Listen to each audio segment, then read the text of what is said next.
अखिल भारतीय किसान सभा टोहाना ने खाद दिलाने, जल भराव, निकासी, बर्बाद फसलों का मुआवजा, धान, नरमा, कपास, मूंगफली की सुचारू खरीद एमएसपी रेट पर हो। अखिल भारतीय किसान सभा टोहाना ने प्रदर्शन किया।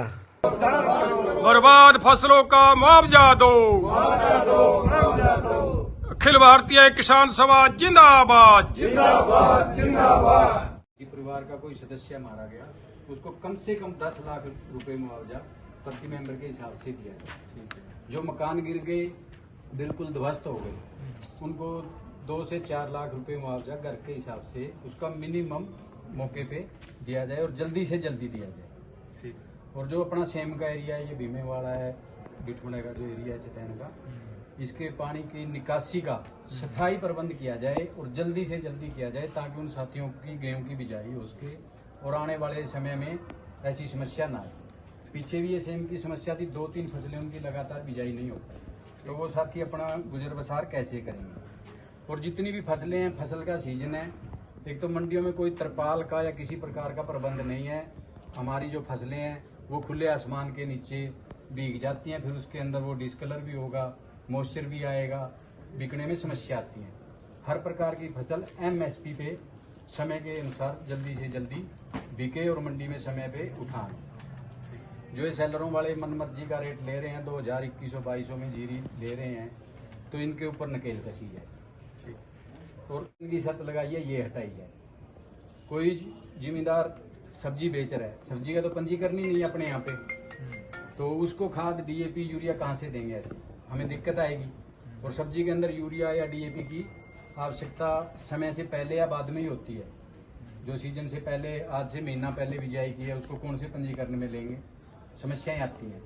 इसको तुरंत प्रभाव से हटाया जाए और जिम्मेदारों को आवश्यकता के अनुसार बिना किसी चेपू के, अब डीएपी के साथ कोई पोटास चेप रहा है, कोई नैनो यूरिया चेप रहा है, कोई नैनो डीएपी चेप रहा है, किसान के पास डीएपी यूरिया का बजट नहीं है तो वो अन्य सामानों का बजट कहाँ से लेके आए?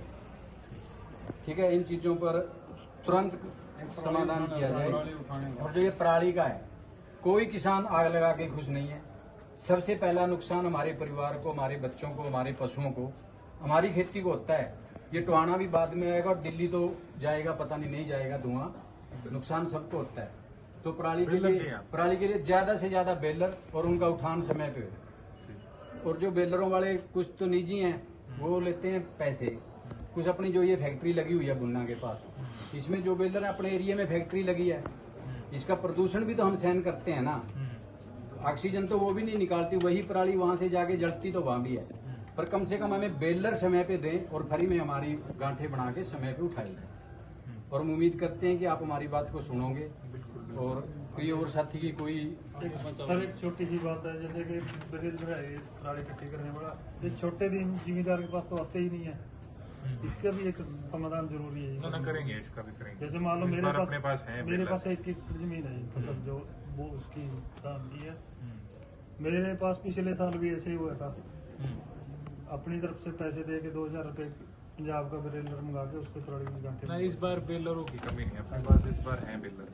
क्योंकि छोटे जिम्मेदार के पास बेलर आप लोगों के पास वो कॉन्टैक्ट नंबर है अभी तो वो भी दे रखे हैं, क्योंकि किसी को बेलर की जरूरत है तो उस पर फोन करो आप सीधा।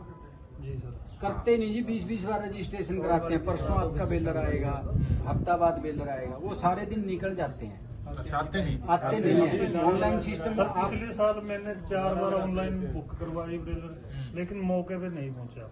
ऑनलाइन होके पंजाब है जी, हम साथ चले और पंजाब वाले, उनसे पंजाब वाले को 2000 रुपए दे के मौके पे उसकी गांठ बनवाई थी। इसका मुआवजा भी कम से कम भाई 5000।